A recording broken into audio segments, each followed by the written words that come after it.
Prezentáciu som pripravil s mojou kolegyňou Adrianou Kušikovou s využitím podkladov, ktoré sme dostali zo sekcie vôd Ministerstva životného prostredia. Poprosím ďalší slajd. Cieľ prezentácie je predstaviť nariadenie o obnove prírody vo vzťahu ku krokom, ktoré vyplývajú z neho pre každý vlastne členský štát, a teda aj pre Slovenskú republiku. To znamená, že pripraviť Národný plán obnovy prírody.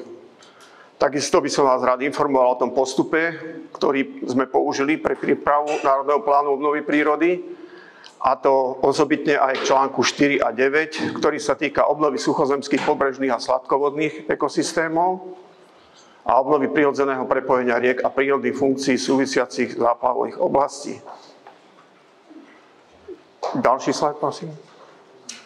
Obsah prezentácie, povieme si niečo o kľúčových dátumoch, doterajších krokoch Ministerstva životného prostredia pri príprave Národného plánu. Ďalej mám pripravený prehľad článkov vo vzťahu nariadenia vo vzťahu k určenej zodpovednosti za prípravu Národného plánu. Takisto aj procesy, ktoré súvisia s prípravou Národného plánu, osobitne k článkom 4 a 9 a stav prípravy Národného plánu obnovy prírody na Slovensku. Next slide, ďalší.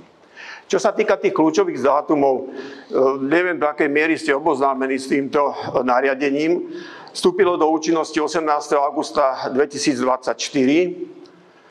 V podstate odvtedy sa dá povedať, že vznikla tá oficiálna povinnosť, aby sa pripravil Národný plán obnovy prírody, a to pre všetky členské krajiny. Je tam určená povinnosť 1. septembra budúceho roka predložiť tento národný plán Európskej komisii. My na Ministerstve životného prostredia, sekcii ochrany biodiverzity a krajiny, ktorá je vecne zodpovedná za prípravu tohto národného plánu, sme si určili interný termín, aby nám všetky organizácie a ústredné orgány štátnej správy, ktorým sme delegovali tú právomoc podľa zákona, podľa kompetenčného zákona, aby nám pripravili za ich články podklady k tomuto Národnému plánu obnovy prírody, tak, aby sme mohli v prvom polroku 2026 absolvovať všetky povinné procesy, ktoré predchádzajú tomu, aby sme mohli vôbec Národný plán obnovy prírody vo forme návrhu teda predložiť Európskej komisii. Čiže možno, že ten termín sa zdá dosť dlhý, keď hovoríme o tom, že komisii sa má predložiť Národný plán do 1. septembra budúceho roka, ale z hľadiska toho, že tu máme povinné procesy, ktorými sme viazaní v Slovenskej republike, nie sú to priamo legislatívne, sú to nelegislatívne procesy, ale aj tak tento návrh bude musieť absolvovať ešte vnútorné pripomienkové konanie, medzirezortné pripomienkové konanie, proces posudzovania vplyvov strategického dokumentu na životné prostredie. Tam predpokladáme, respektíve to je najdlhší proces, ktorý predpokladá asi 4 mesiace. Takže toto považujeme za takú najťažšie z hľadiska časového splnenia. No a potom návrh samozrejme bude musieť byť predložený vláde Slovenskej republiky na schválenie a až potom bude môcť byť predložený Európskej komisii. Vo všeobecnosti nariadenie o obnove prírody má ako míľniky roky 2030, 2040, 2050. Možno, že o tom je vám to už známe, ste oboznámení s týmto.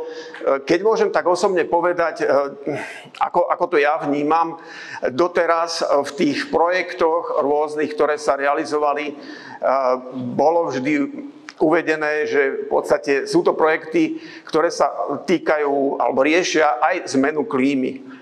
V podstate teraz som svedkom toho, že vlastne dáva sa tam práve aj to, že dáva sa táto obnova prírody vo vzťahu k povinnostiam, ktoré vyplývajú z toho národného, zo samotného nariadenia o obnove prírody. Čo sa týka roku 2021, je tam uvedený ako začiatok započítavania opatrení. V podstate ide o to, že toto je termín, kedy vlastne bola prijatá stratégia v oblasti biodiverzity do roku 2030, ktorá určila to, že sa má prijať alebo vypracovať a prijať taký predpis, ktorý zvýši účinnosť opatrení, ktoré sa týkajú obnovy biosystémov ako takých. Ďalší slajd, prosím. Čo sa týka doterajších krokov Ministerstva životného prostredia pri príprave tohto národného plánu, tak vlastne už som povedal, že sekcia ochrany prírody a krajiny je hlavný koordinátor. Ďalej sme rozdelili teda tú zodpovednosť za riešenie jednotlivých článkov a boli vytvorené pracovné skupiny. To sa týka aj tých článkov 4 a 13. Ďalej, prosím. Prehľad článkov nariadenia o obnove prírody podľa zodpovednosti, tak je to 10 článkov, nás sa netýka obnova morských ekosystémov, logicky. Čo sa týka obnovy suchozemských, pobrežných a sladkovodných ekosystémov, tam je zodpovednosť štátnej ochrany prírody. Je to vo väzbe na smernicu o biotopoch a smernicu o vtákoch, ktorú vlastne zastrešujú na Slovensku. Zastrešuje štátna ochrana prírody Slovenskej republiky, vrátane reportingu, ako to bolo aj tento rok. Ďalej sú tam ďalšie články ako energia z obnoviteľných zdrojov, tam je zodpovednosť Ministerstva hospodárstva a národná obrana, Ministerstvo obrany. Tieto dva články sú akoby vyvýnimkované, lebo sú považované za ich činnosti, ktoré sú realizované, sú považované za činnosti vo vyššom verejnom záujme. Čiže tá obnova prírody áno, pokiaľ sa dá, ale pokiaľ by sa to nejakým spôsobom križovalo s tými zámermi, ktoré sa realizujú v týchto dvoch oblastiach, energie obnoviteľných zdrojov a národnej obrany, tak vlastne je to považované za vyšší verejný záujem a tie opatrenia v podstate sa na to de facto nevzťahujú. Ďalej, zajtra mám ďalšiu prednášku k obnove mestských ekosystémov. To nám zastrešuje Slovenská agentúra životného prostredia, takisto aj k článku 13 výsadby 3 miliard ďalších stromov. No, ďalší článok je obnova populácií opeľovačov. To riešime so štátnou ochranou prírody Slovenskej republiky. Obnova poľnohospodárskych ekosystémov, Ministerstvo pôdohospodárstva, rozvoja vidieka. Tam je to trošku komplikovanejšie vzhľadom na zameranie tejto konferencie. Nejdem do podrobností. Sú tam určené proste ukazovatele, ktoré sa majú tiež splniť a ktoré je potrebné teda nejakým spôsobom naplánovať a ďalej aj realizovať.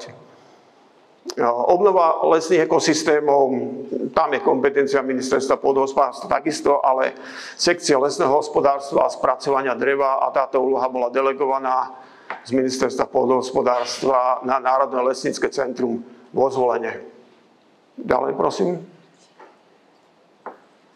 Čo sa týka toho článku 4, pretože vlastne to je tiež vec, ktorá sa týka priamo obnovy vlastne vodných ekosystémov.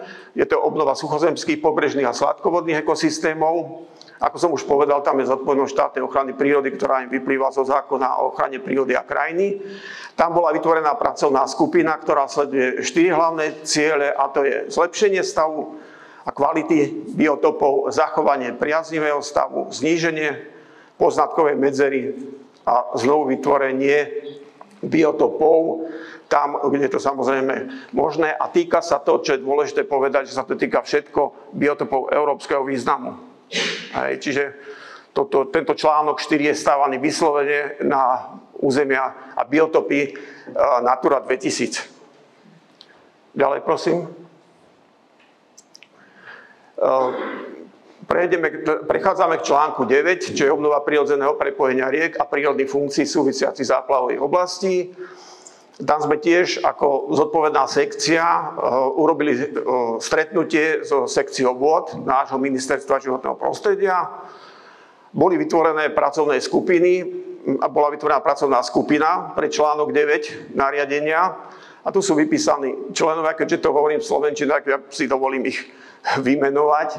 Čiže tuto ako partner je sekcia environmentálnych programov a projektov a potom ďalšie rezortné organizácie a štátne podniky, ako je Slovenský vodohospodársky podnik, Výskumný ústav vodného hospodárstva, Štátna ochrana prírody, štátny podnik hydromeliorácie, Lesy Slovenskej republiky a Vojenské lesy a majetky, ktoré sú správcami aj drobných vodných tokov.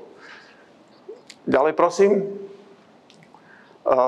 Na základe toho, že sme delegovali tú právomoc zo sekcie ochrany prírody a krajiny na sekciu vôd, tak vlastne v rámci ich pracovného stretnutia bol predstavený tento článok 9. Bolo poukázané na špecifika a úlohy, ktoré vyplývajú z nariadenia o obnove prírody a ako sa uvádza aj v samotnom názve, tak vlastne ide o prirodzené prepojenie riek, riešenie obnovy prirodzeného prepojenia riek, odstránenie bariér na tokoch, čo je riešenie pozdĺžnej konektivity a riešenie záplavových oblastí, čo je riešenie vlastne bočnej laterálnej konektivity. Základný nástroj na dosiahnutie cieľov vodného plánovania v oblastiach povodí je vodný plán Slovenska. Tento pozostáva z plánu manažmentu správneho územia povodia Dunaja a osobitne z plánu manažmentu správneho územia povodia Visly, čo sú v podstate dve povodia, ktoré vlastne máme v Slovenskej republike. V podstate teraz sa už pripravuje aktualizácia tohto súčasne platného vodného plánu Slovenska. Ďalej prosím. Takže to je z mojej strany všetko. Ďakujem vám veľmi pekne za pozornosť.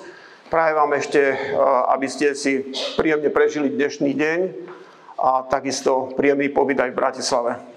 Ďakujem.